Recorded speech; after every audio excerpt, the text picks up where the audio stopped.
नेहा त्रिपाठी जी, पूना से। श्री हरिवंश। महाराज जी राधे राधे, आपके चरणों में कोटि कोटि प्रणाम। महाराज जी, मैं बचपन से ही शिव भक्ति में लीन थी, परंतु पिछले 1.5 वर्ष से कृष्ण, राधा जी एवं आप मिले। आपको लगभग 1.5 वर्ष से सुन रही हूँ और ये ज्ञान प्राप्त हुआ कि शिव जी ने मुझे कृष्ण जी और आपके पास भेजा है। महाराज जी, यूट्यूब पे आपको कहते सुना है कि एक बार जब भगवान बहुत अधिक कृपा करते हैं तो भयंकर रोग व संबंधियों को दूर कर देते हैं। महाराज जी, मेरा पूरा परिवार दान धर्म सेवा में जीवन भर लीन रहना चाहता है। पूरे दिन रात राधा राधा नाम जप करना चाहते हैं, परंतु ये डर लगा रहता है कि कहीं ज्यादा पूजा पाठ करने से हमारे सगे संबंधी दूर ना हो जाएं, अन्यथा कोई बड़ा रोग ना लग जाए। अभी बात समझ में नहीं आई ना। शास्त्र के जो वाक्य हैं, जैसे धन को तिजोरी में रखा जाता है बहुत सुव्यवस्थित, ऐसे ही जो परमार्थ की वस्तु होती है, शब्द सामने दिखाई दे रहा है लेकिन उसका अर्थ वो नहीं है, उसका भाव नहीं है। जैसे भगवान ने युधिष्ठिर जी से कहा, जिस पर मैं कृपा करता हूं उसका सर्वनाश कर देता हूं। कितना कड़ुआ लग रहा है नहीं कि ऐसी कृपा क्या महाराज आप सर्वनाश कर दो। सर्वनाश दुखों का समझना है उसको। जिस पर मैं कृपा करता हूं उसका सर्वनाश कर देता हूं। किसका?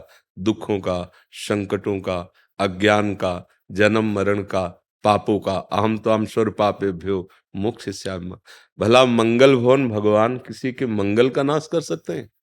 जैसे नहीं, माता में जो वात्सल्य है, पूरे विश्व की माताओं के, पशु पक्षी जितनी भी, वो हमारे भगवान के एक अंश से है। ऐसे वात्सल्य समुद्र भगवान अपने भक्त का कहीं नाश कर दे। आज तक कोई उदाहरण हो तो हमें बताइए। जो पूतना स्तनों में जहर लगा के भगवान को मारने जा रही, उसे तो उसे वो गति दे रहे हैं जो मैया यशोदा को मिलती। भला वो भगवान अपने भक्त का अमंगल कर सकते हैं? जैसे भगवान सूर्य से कहा जाए कि तुम्हारी ताकत हो तो अंधकार करके दिखाओ, तो नहीं ताकत है, क्योंकि जब तक वो रहेंगे अंधकार नहीं होगा।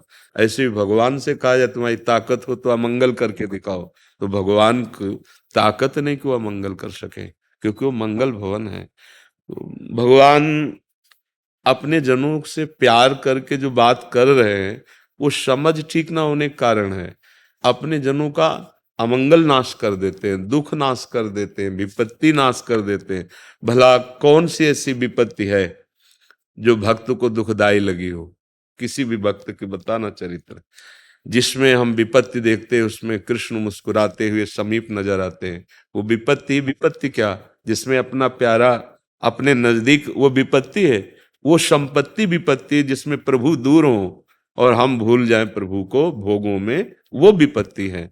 देखो, हम परिचय जानते हैं विपत्ति का हनुमान जी महाराज का। हनुमंत विपत्ति प्रभु सोई, जब तो सुमिरन भजन न हो। तो ये डर लगना, अभी प्यार ही नहीं किया तो डर लगता है। जब प्रेम होता है तो डर नहीं रहता, रहता है। बच्चा बच्ची प्रेम कर लेते हैं ना, तो दोनों निश्चय कर लेते हैं कि जहर खा लेंगे, लेकिन अब हम बिलग नहीं होंगे। दुनिया की हर गाली सहेंगे, अपमान सहेंगे, मर जाएंगे। परिवार, इज्जत, धर्म, कुल, सबका प्यार एक कोने में रख करके और भाग पड़ते हैं ना। और हम प्रभु से प्यार करते हो, डर लगता है कहीं कुछ अमंगल ना हो जाए।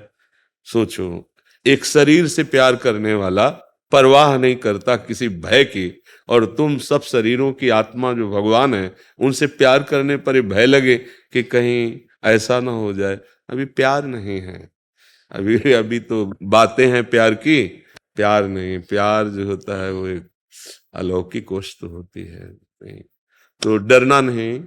बात समझ में नहीं आती इसलिए ऐसा है। भगवान अपने जनों को बहुत प्यार करते हैं। ये जरूर है कि बाहरी देखने में आपको लग सकता है कि एक बार दो मित्र थे, स्कूल में पढ़ते थे। अब आगे जब यौवन अवस्था आई तो एक गलत संग में पढ़कर शराब पीना, व्यभिचार करना, गंदे आचरणों में उतर गया, और एक अच्छे संग से गंगा स्नान करना, नाम जप करना, ऐसे।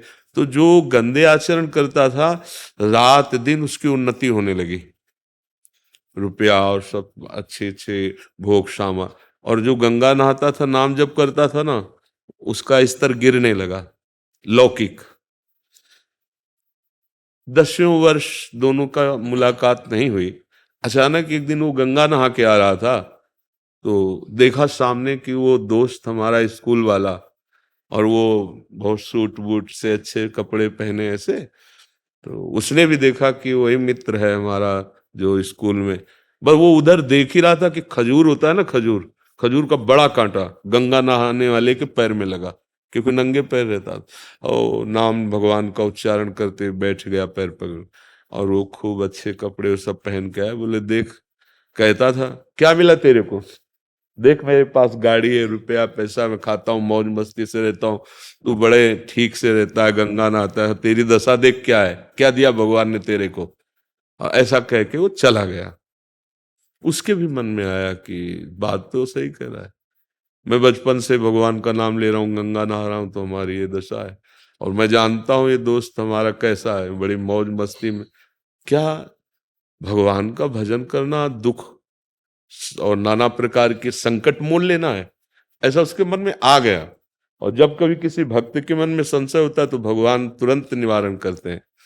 भगवान एक वृद्ध ब्राह्मण के स्वरूप में आए, अरे बेटा तुम्हारे कांटा लग गया क्या, मैं निकालूं?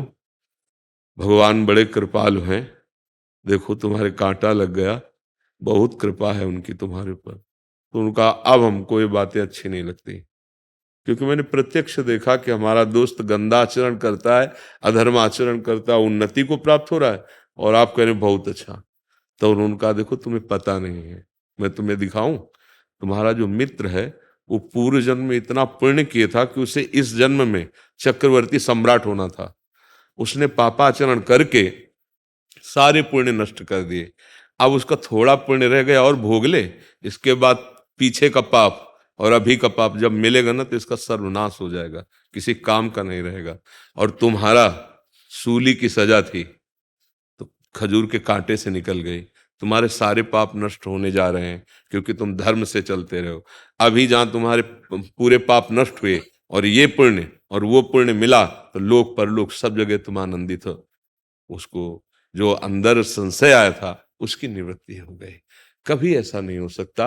सत्य मार्ग में चलने वाला थोड़ा सा आपको दुखी दिखाई दे सकता है, जैसे धर्मराज युधिष्ठिर, बहुत अभिमान में है दुर्योधन, 12 वर्ष का वनवास, 1 वर्ष का अज्ञातवास, ऐसे पवित्र भगवान के महाभागवत जो देवताओं से प्रकट हुए हैं, उनको कष्ट पर सिंहासन पर कौन बैठा, अंत में वही बैठे और विनाश हो गया कौरवों का। तो हम ये बात समझ नहीं पाते हैं कि शास्त्र क्या कह रहा है। भगवान जो कहते हैं मैं जिस पर कृपा करता हूं उसका सर्वनाश कर देता हूं, सर्वनाश करने का तात्पर्य है उसके दुखों का। और भी लिखा है बंधु विच्छेदम, मैं परिवार से संबंध रहित कर देता हूं, क्योंकि वही भगवत प्राप्ति में जो बाधा होती है, जननी जनक बंधु सुत दारा, तन धन धाम श्रद्ध परिवारा, तो सबकी ममता ताग बटोरी, मम पद मन ही बांध बरडोरी, वो हम नहीं कर पाते तो भगवान कर देते हैं। क्या होता है कि परिवार सब छोड़ के चला जाता है? नहीं, वो परिवार के हर सदस्य को बहुत प्यार करने लगता है, क्योंकि उसको अब ये ज्ञान हो गया सब में भगवान है। भावना समझने के कारण फिर लगेगा कि देखो ये तो बड़ी विपरीत स्थिति है, और मैं जिस पर कृपा करता हूं उसको धन रहित कर देता हूं। धन रहित, अब घबरा जाओगे ना कि रुपया पैसा नहीं, धन का अभिमान नहीं होता। अगर ये बात होती धन रहित तो चक्रवर्ती सम्राट अम्बरीश जी है ना, खजाना है ना उनके पास, और भगवान के महान भक्त है ना, तो फिर बात कैसे सच्ची कैसे समझ में आएगी। वैसे अगर ये हो कि मैं जिस पर कृपा करता हूं उसका धन हटा लेता हूं, तो सुदामा जी को सुदामापुरी फिर क्यों बना के दी? वैसे ही खाने की व्यवस्था नहीं क्यों की? इसका मतलब रहस्य समझना है। धन का अभिमान नष्ट कर, जो धन का अभिमान जीव को गिराने वाला है, पतित करने वाला है, उसे भगवान हटा देते हैं। भगवत वाक्यों को समझने के लिए हृदय में पवित्रता चाहिए, भक्ति चाहिए, तब हम समझ पाते हैं। तो ऐसा डरो मत कि हम अगर अधिक भजन करेंगे तो ऐसा। अब असाध्य रोग का जैसा विषय है कि जैसे हमारा पूरा रजिस्टर है, अब खत्म है, हमारा आखिरी जन्म है, दैन संसार से खत्म। अब जितना हिसाब है फटाफट, तो जैसे 100 थप्पड़ लगाने हैं तो एक थप्पड़ लगवा दिया, 99 माफ कर दी, आगे बढ़े, मतलब फटाफट फटाफट वो पूरा, क्योंकि हिसाब खत्म होना है ना, तो उसको लगता है यार पग पग पे दुख मिलता चला जा रहा है, क्योंकि अब वो महासुख की यात्रा में जा रहा है, अब उसको दुख का लेस भी नहीं मिलेगा।